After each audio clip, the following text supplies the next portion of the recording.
ఎంత పంచాయతీ చేసిన వాళ్ళు నువ్వు దాచుకున్న డబ్బులు నీకు ఇవ్వలేదా? ఇంట్లో కొంత డబ్బులు దాచుకున్నావు కదా పెళ్లి కోసం, అవి నీకు ఇచ్చేయాలి కదా, అప్పులు ఎందుకు నీకు? అది వేరే వాళ్ళకి ఇచ్చాను కదా మేడం, వేరే వాళ్ళకి ఇచ్చాను మేడం. ఏది లోన్ కింద ఇచ్చావా? హ్యాండ్ లోన్ కింద? అంటే అది ఊర్లో ఉంటాయి కదా మేడం, అంటే నోట్ రాసి ఇస్తారు కదా. అదే అప్పులకి ఇచ్చావు, వడ్డీకి ఇచ్చావు అక్కడ. నువ్వు ఇక్కడ అప్పులు చేసుకుంటూ కూర్చున్నావు. ఈయన మాత్రం ఒక రూపాయి నీకు ఖర్చు పెట్టలేదు. ఇవన్నీ నమ్మమంటావా నువ్వు చెప్పేవన్నీ? అది నిజం మేడం. అంటే కొన్ని కొంచెం డౌట్ఫుల్ గా అనిపిస్తాయి, అంటే ప్యాచప్ కొంచెం అక్కడ చాలా ఒక రోజు ఇక్కడ ఒక రోజు తర్వాత ఏమైందమ్మా? అక్కడ ఒక రోజు ఇక్కడ ఒక రోజు తర్వాత మేడం, ఈ అప్పులు తీసుకున్న అప్పులు నేను 6th month అప్పుడు, పాప 6 months వచ్చాక నేను వెళ్ళేదాన్ని జాబ్కి వెళ్ళి నేను క్లాసెస్ చేసుకునేదాన్ని. నాకు ఒక 40-50,000 అలా వచ్చేది. 6 months పాపని ఎవరు చూసేవాళ్ళు నువ్వు జాబ్కి వెళ్తే? అంటే ఆయన ఒక్కోసారి ఆయన పట్టుకుంటే నేను క్లాసెస్కి వెళ్ళేదాన్ని. నేను మళ్ళీ వచ్చేసాక ఆయన క్లాసెస్ తీసుకుని వాళ్ళ ఇంటికి వెళ్ళిపోయాడండి. సరే, ఆయనకి పెళ్ళయింది, పిల్లలు ఉన్నారు, నువ్వు ఎట్లాగా అందరు కలిపి మీ ఇద్దరిని కలిసి ఉండమన్నారు. ఆయన ఇక్కడ అక్కడే తిరుగుతున్నాడు, బాగానే ఉంది కదా, ఇక్కడ దాకా ఎందుకు వచ్చావు? అంటే మేడం ఆయన ఇప్పుడు పట్టించుకోవడం మానేశాడు మేడం. అసలు అంతకుముందు ఎక్కడ పట్టించుకున్నాడు? నువ్వే ఆయన పట్టించుకుంటున్నావు. ఫోటో ఫ్రేమ్ కి భర్త ఉండాలి కదా అని ఇంట్లోకి రానిచ్చుకుంటున్నావు.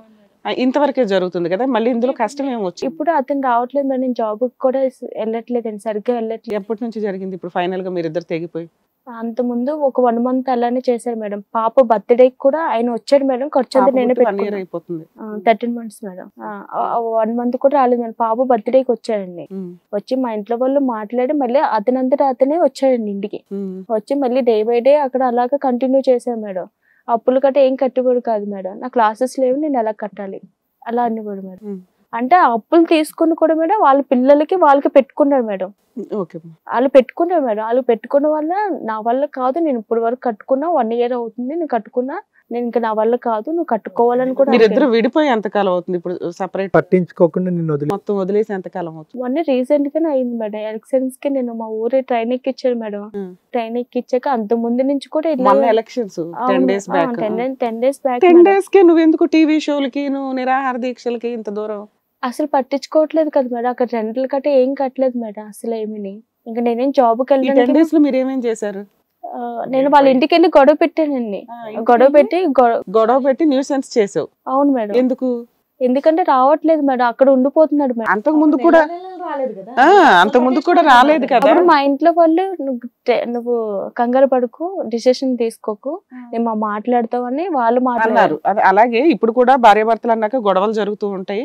నువ్వు 10 days అయ్యింది వ్యవహారం అంతా, మళ్ళీ కూర్చుంటే మీ అన్నయ్య వాళ్ళు వచ్చి 4 పీకి మళ్ళీ కలిపి పంపించేవాళ్ళు అతన్ని. ఎందుకు నువ్వు ఇంటికి వెళ్ళి న్యూసెన్సులు చేయడం కానీ, ఇలా టీవీ షోలకు రావడం వల్ల కానీ, అది క్లైమాక్స్ స్టేజ్.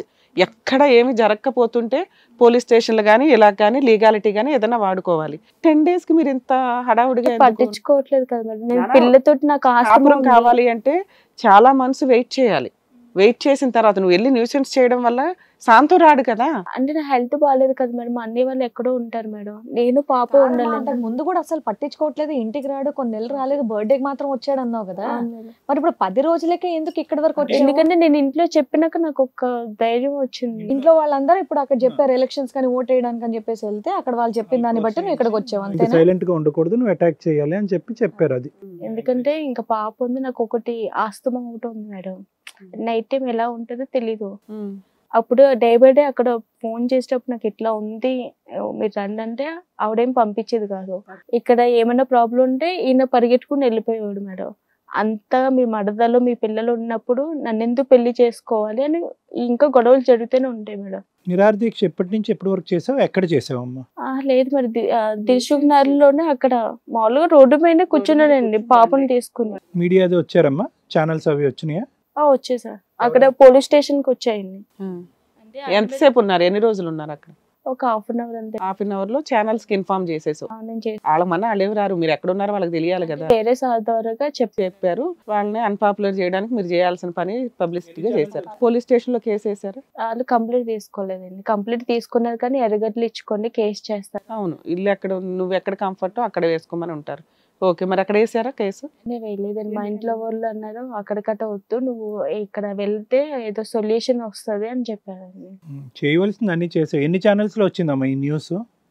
అంటే ఒక ఛానల్ వచ్చింది, ఆంధ్రప్రభలో వచ్చింది. ఎన్ని మైకులు ఉన్నాయి లెక్క పెడితే వచ్చేది? ఎక్కువనే వచ్చారు మీ సార్. అప్పుడు ఇప్పుడు మాత్రం కేసు పెట్టద్దు, ఇప్పుడు ఇంకో ఛానల్కి వెళ్ళని చెప్పి మా దగ్గర పంపించారు అంతేగా? అవును సార్. అయ్యో, నేనే వెళ్తాను, ఇంకా ఆయన రాడు, ఇంకా నాకు ఏదో ఒకటి, ఇంకా ఆయన పాప ఉంది. అంటే ఏం కావాలని ఇక్కడికి వచ్చారు మీరు కరెక్ట్ గా? అంటే మీ ఆయన వాళ్ళందరిని వదిలేసి మొత్తం మీతోనే ఉండాలా? అలా అనుకోవడం మంచిది కాదు కదా మేడం. అలా కాకుండా ఆయన చేసిన అప్పులు ఆయన కట్టుకునేలాగా, పాపతో మాతో మంచిగుండేలాగా ఆ విధంగా నేను వచ్చాను మేడం. అంటే మమ్మల్ని పట్టించుకునేలా. అంటే ఇది వరకు ఒప్పందం అక్కడ ఒక రోజు ఇక్కడ ఒక రోజు అన్నది కూడా నీకు ఓకే అయింది సార్. కానీ ఆ అమ్మాయికి ఓకే? ఆ అమ్మాయితో మాట్లాడావు ఈ మధ్యలో?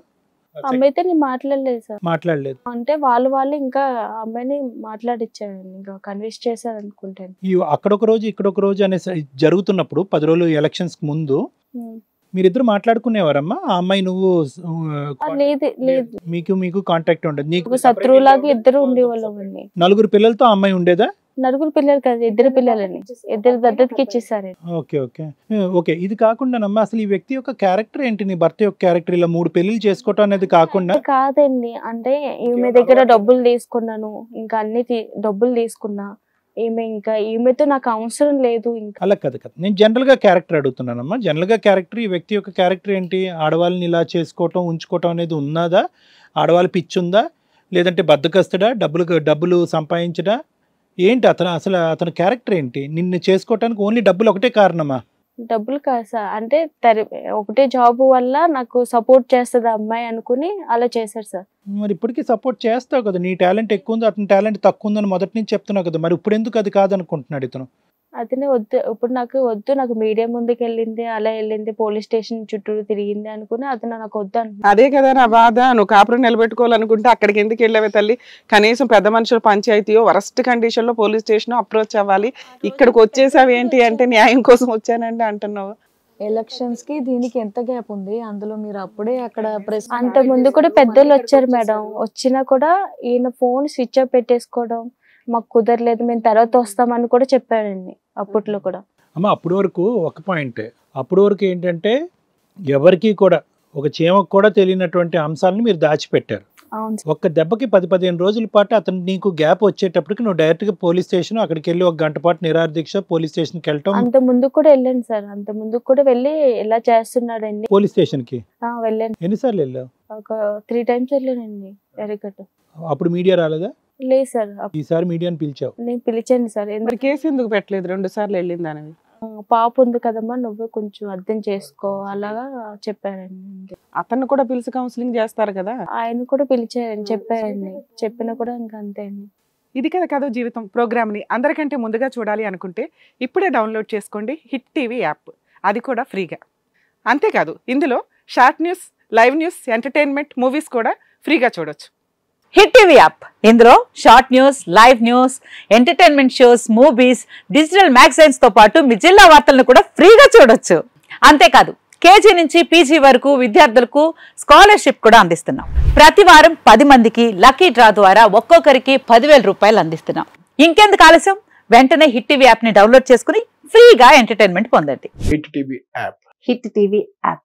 Please download hit TV app. Hit TV app ని ఫ్రీగా డౌన్లోడ్ చేసుకుని ఎంజాయ్ చేయండి. మీకు నచ్చిన ఎంటర్టైన్మెంట్ కోసం హిట్ టీవీ యాప్ ని ఫ్రీగా డౌన్లోడ్ చేసుకుని ఎంజాయ్ చేయండి. హిట్ టీవీ యాప్ ని డౌన్లోడ్ చేసుకుని ఆస్వాదించండి, ఆశీర్వదించండి. ఇంతమంది సెలబ్రిటీలు హిట్ టీవీ యాప్ ని డౌన్లోడ్ చేసుకోండి అని చెప్తున్నారంటే ఎంత మంచి యాప్ ఆలోచించండి.